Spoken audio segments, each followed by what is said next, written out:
భోజనం లేదు, అమ్మ లేదు, సీరియల్ వేయమంటే ఏడుండే బండిని ఆడికి మార్చు, ఆడుండే బండి ఈడికి మార్చు అంటారు. నేను మధ్యాహ్నం అంతా ఇంటి నుంచి ఎత్తుకుని గ్రౌండ్ లో పెడుతుంది, గ్రౌండ్ లో నుంచి ఆడికి పోతే ఏడగాలి సీరియల్ ఇంకొక పక్కకు మార్చు అంటారు. ఏం చేయాలి? 3 రోజులు అవుతుంది ఇక్కడికి వచ్చి ఇక్కడే కూర్చున్నాము. భోజనం లేదు, ఏం చేయాలి ఇప్పుడు మా పరిస్థితి? రేట్ లేదు, రేట్ వేరే తగ్గిందంటూ ఉన్నారు. ఏం చేయాలో అర్థం కాదు. ఫ్యాక్టరీ వాళ్ళు రెస్పాన్స్ లేదు, గవర్నమెంట్ రెస్పాన్స్ లేదు. మా పరిస్థితి ఎట్లా? రైతు పరిస్థితి ఎట్లా? మామిడికాయలు కోయాలంటే 7,000 రూపాయలు 8,000 రూపాయలు ఖర్చు వస్తూ ఉంది. మనకు ఆ ట్రాక్టర్ లోడ్కి వచ్చేది 32,000 వస్తూ ఉంది.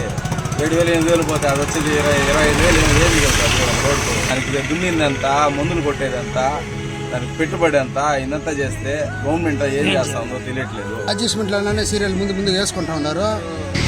మేము ఇక్కడ 4 రోజులుగా వెయిటింగ్ చేస్తున్నాం. ఎంత ఏడో సెక్యూరిటీలు ఆడ ఫోన్లు వస్తాయి, వాళ్ళు జరుగుతున్నాయి, ఆఫీసర్లు అందరూ జరుగుతున్నాయి. బండి ఎత్తుకొని గేట్ కాడికి వస్తే సెక్యూరిటీ పట్టించుకోవడం లేదు, మాట్లాడుతూ గేట్ బయట బాగుంటా ఉన్నారు. తాగేదానికి నీళ్లు పెట్టట్లేదు. పెట్రోల్ కాస్ట్, డీజిల్ కాస్ట్ అంతా పెంచేసినారు. మామిడికాయలకు మాత్రం 6 రూపాయలు 5 రూపాయలు చేస్తున్నారు. 7,000 8,000 వచ్చిన ఒక లోడ్ పోసి కూలోళ్ళకి బాడీకి పెట్టేదానికి ఏం చేయాలి మేము?